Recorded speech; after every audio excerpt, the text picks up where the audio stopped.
What is up, people? This is Variety Bites. I am Sean Williams.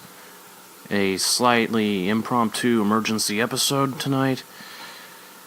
And frankly, I wish it was under better circumstances than this. But today, we comic book fans and superhero fans alike are in a state of mourning, as today we had to say our farewell to the legend himself, the godfather of superheroes, the one and only Stan Lee, who passed away today at the age of 95. So this whole episode is going to be dedicated to the man that is Stan Lee, the legacy that he created with Marvel, and superheroes that he created but had a huge impact, not only in society but on all of us as a people. And I've even asked on Facebook for your guys' fondest memories or anything that stood out to you the most about Stan Lee. And I will get to my own myself, as well as my own 2 cents on it. But, as I said, no completely different format today. So, with that being said, this was actually from a friend, Kyle J. Andrews on Facebook, that he had shared that I felt needed to be said. This is what he had said on Facebook about Stan Lee. Quote, "It's amazing to see how many people that Stan Lee has positively affected, whether it was through his comic masterpieces with Marvel or his well thought out columns. One Lee quote from 1968 will stick with me forever. Racism and bigotry are among the deadliest social ills plaguing the world today. But unlike a team of costumed supervillains, they can't be halted with a punch in the snoot or a zap from a ray gun. The only way to destroy them is to expose them, to reveal from the insidious evil that they are." End quote. You know, I'm glad that Kyle said this, because there were so many of Stan Lee's creations that just tackled some critical social issues that went on in society even today.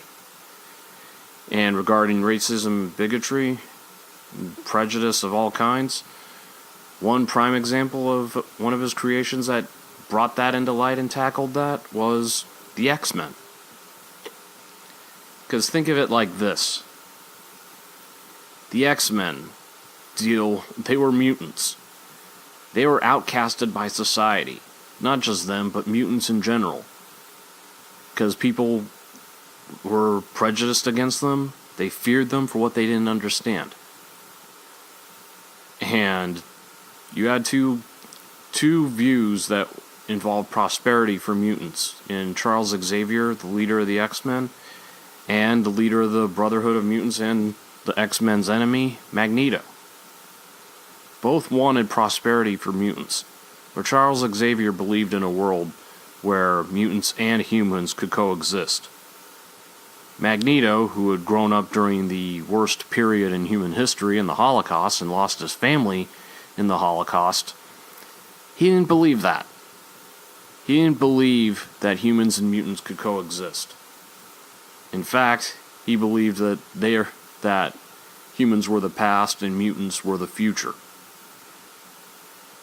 One cartoon that was created called X-Men Evolution had a quote that Charles Xavier has said that kind of stuck to me.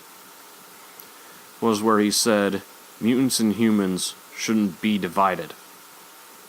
But Magneto was the one that drew the line in the sand. And what is also so unique with the X-Men is they were heroes. They were They were fighting to preserve and protect the lives of the same people who were so prejudiced and just hated them for being mutants. But they still went on and did it. I mean, that's as noble as it gets. And it was one way that Stan Lee brought how crippling racism and prejudice could be in society. And it still holds true even now, because let's face it, as a society, for us to truly be evolved, there has to come a day when we're above this. And holding out hope that one day, and Stan Lee clearly believed this too, that there will come a day where racism and bigotry will cease to be. And that's the biggest thing with Stan Lee and what he created, is that he gave us something to believe in something that inspired hope in times where people needed it the most. And you know what? Another example of such a thing was around World War II. I mean, while World War II was taking place, and we were trying to stop the Nazis, we were trying to stop Hitler, he created a hero that inspired hope and gave us something to believe in, that good would prevail. And that was Captain America. I mean, just the thing with Captain America, and even going by the movies that were released based on Captain America, was his undying nobility and sense of duty and honor to do the right thing, and the willingness to risk and sacrifice his own life to preserve life everywhere else. I mean, it's one of the very definitions of a hero, is the willingness to sacrifice without a second's hesitation. And that's some of the things, one of many, that I'll just be talking about in tonight's episode, that was just so unique about Stan Lee and his work, was the underlying theme and the hidden message, and just the deeper meaning in what he created. And even just recently this year, with the theatrical release of the Black Panther, how just what he symbolized. When Stan Lee and Jack Kirby created the Black Panther, there was no superheroes that were of color. There was just the Black Panther was created and was the first. And even with when the movie came out, and just how many people culturally it just impacted so much, to see such a historical figure in Marvel comic, or in comic history, to be brought to life on the big screen. And even to this day, the impact that it had when he uttered the words "Wakanda Forever," and seeing how so many people still will say those words and cross their arms over their chest as they say it. And even because I remember when seeing Avengers Infinity War and the battle scene at Wakanda, and when he said the words "Wakanda Forever," and there were people in the theater that crossed their arms over their chest and even said the words "Wakanda Forever." I mean, I'm sure when they did that, I'm not sure they were expecting it to catch on, but it did, because of what it represented, like this culturally powerful statement. And it's another example of just the impact that Stan Lee and his work has had on us as a people. So I asked on Facebook, before I talk more about this, what your memories about it's Stan Lee, and I had a couple people chime in on this one on my Facebook group, the Variety Bites Facebook group, and my good friend Patrick said, quote, "Just the sheer amount of characters he created in his universe is amazing." And also added that obviously I grew up with Spider-Man, so he'll always be a favorite of mine. And Mike McNulty, he chimed in saying, "Cyclops, Silver Surfer, and Gambit are his all-time favorite Marvel characters." Those were some unique choices. I mean, I will say this regarding what Patrick said about Spider-Man. When I was a kid, and I was still growing up, I mean, I was very young at this time, but the first cartoon I could remember laying my eyes upon, and the first superhero that I laid eyes upon, and because they were still playing reruns of the show, was the original Spider-Man cartoon. And I remembered how just blown away I was seeing him swinging across the city, shooting web and just swinging everywhere. Even thinking how much I wished I could have done that myself. But it just blew me away to see that character. And, of course, then later on, seeing other renditions of it, including they had a Saturday morning one on NBC that, well, only lasted a season. Then they tried another attempt when they made Spider-Man and His Amazing Friends. That also featured other fellow Marvel characters, Iceman of the X-Men, and Firestar. Of course, that one lasted longer than its predecessor did. But that's just something that stood out to me.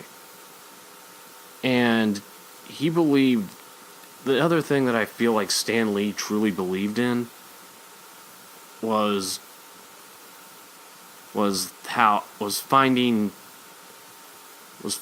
somehow giving something that he didn't believe in a handicap as a weakness or something that would hinder somebody. Case in point, Daredevil, a blind lawyer in Matt Murdock from Hell's Kitchen as a superhero. But even though he was blind, it didn't hinder him. In fact, if anything, his blindness became his power. And he became known as the man without fear. It was like Stan Lee's belief of not letting anything hold you back. Because, well, looking at Daredevil, blindness didn't hold back Matt Murdock. He was the guardian devil of Hell's Kitchen, and him and the Kingpin had probably one of the most epic rivalries in the history of Marvel Comics. And another example of not letting something hold you back, look at the character of Deadpool. I mean, when the movie came out, this is a guy who was diagnosed with cancer and became a mutant and ended up becoming a gun-toting, sword-wielding, anti-hero vigilante, however you want to phrase it. But cancer patients were just so inspired by this, to where Ryan Reynolds actually visited cancer patients, even in the Deadpool costume. And they were just so moved by it, because they felt it was so inspiring to see a character like Wade Wilson overcome his cancer and become Deadpool. And another example that I find so unique is with two other particular characters I want to talk about in The Incredible Hulk and Ghost Rider. Now, regarding Ghost Rider, you have a guy who sold his soul to the devil in Johnny Blaze. But what's unique is that it wasn't for lust for power or it wasn't for greed. He did it for love. He did it for the right reasons. He did it to help his father. And that's noble, that he would damn his soul for somebody that he cared about. I mean, it was an example of how far somebody would go for somebody that they care about. And yeah, it made him the spirit of vengeance, it made him the Ghost Rider, but he still did it. And that the bottom line is that they made a hero out of what was technically, for all intents and purposes, a demon. And kind of the same premise goes for the Incredible Hulk. In the fact that a monster, the Hulk is basically a monster, but Stan Lee was able to make a hero out of him.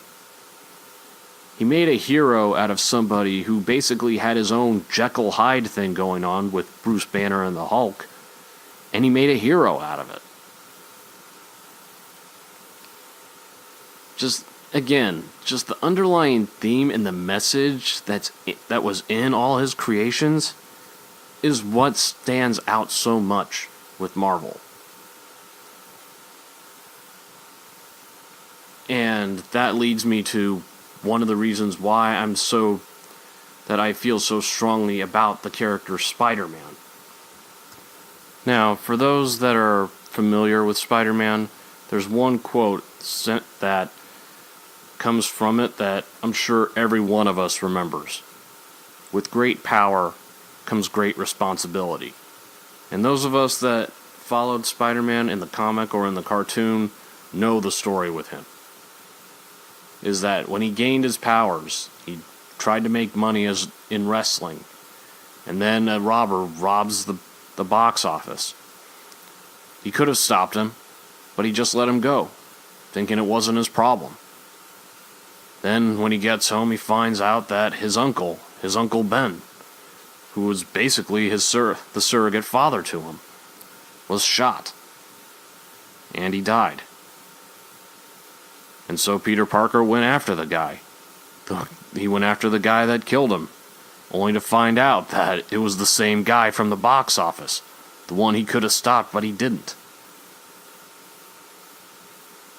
And in the movie with Tobey Maguire, I remembered the quote where he said in the closing part of the movie that with great power comes great responsibility. This is my gift. My curse. That every day and every night where Peter Parker puts on that mask to be Spider-Man, it's not just because it's the right thing. It's penance. It's his atonement for that one mistake. To make amends for that one mistake, not because of what he did, it's because of what he didn't do. It's because he didn't stop the guy when he knew he had all the power in the world to stop him. And that one mistake cost him his uncle. And that's also basically why even to this day, I'm so adamant and why I hated Spider-Man 3. It's because they tried to mess with the history by saying, oh no, this guy didn't shoot your uncle, it was this other guy. The whole reason he puts that mask on, like I said, is because of that one mistake. By switching it up like that, you're basically defeating the whole purpose and why he puts on that mask and becomes Spider-Man in the first place. But that line to this day is just the quote about great power. It's just timeless. Like, to this day, it still resonates with so many people. That when you have an ability, when you have a power, you have to know how to be responsible in using it.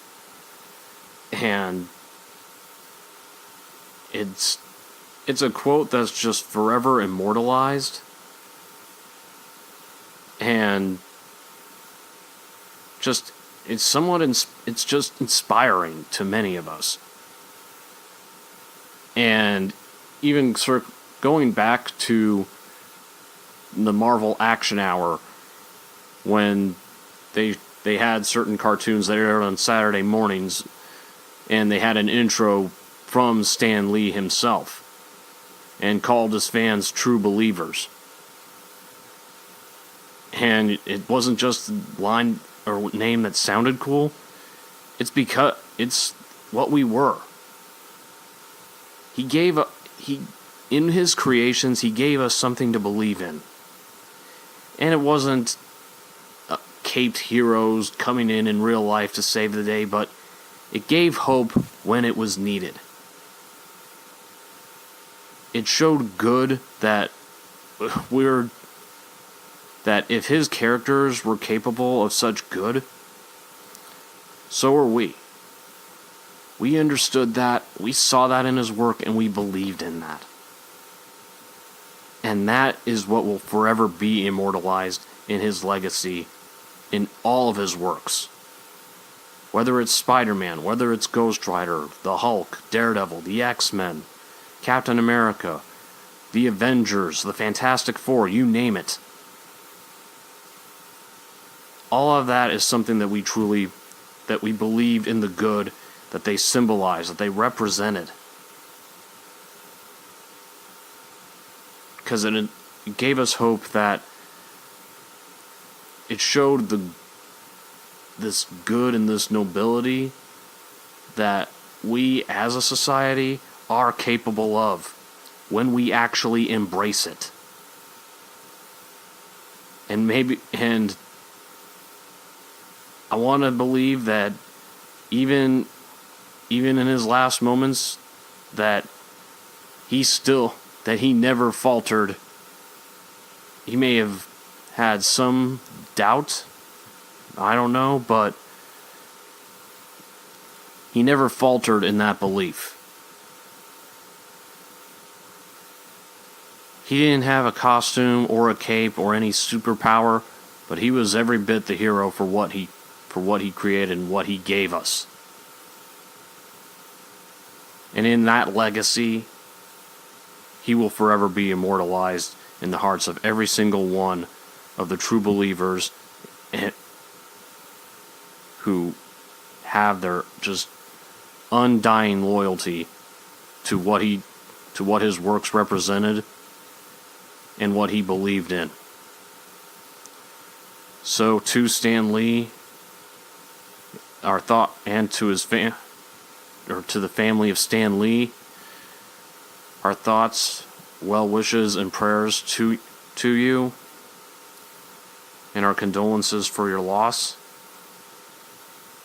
To his friends and family that loved him, and to Stan Lee himself, as one true believer, on behalf of every other true believer, thank you for everything that you have given us, for everything that you created, for the legacy that you left that will forever be a part of our lives growing up.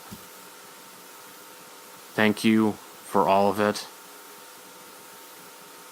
and we will miss you, but we will never stop believing in what you believed in, as it resonates through everything that you've given us.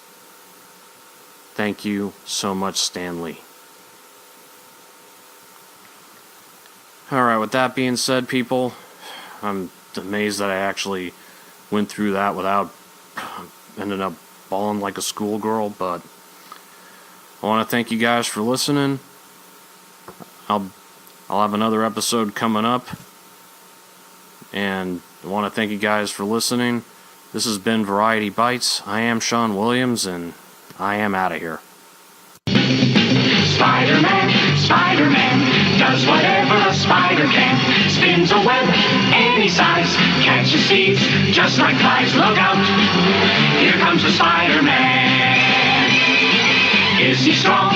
Listen, bud, he's got radioactive blood. Can he swing from a thread? Take a look overhead. Hey there goes the Spider-Man. In the chill of night, at the scene of a crime, like a streak of light, he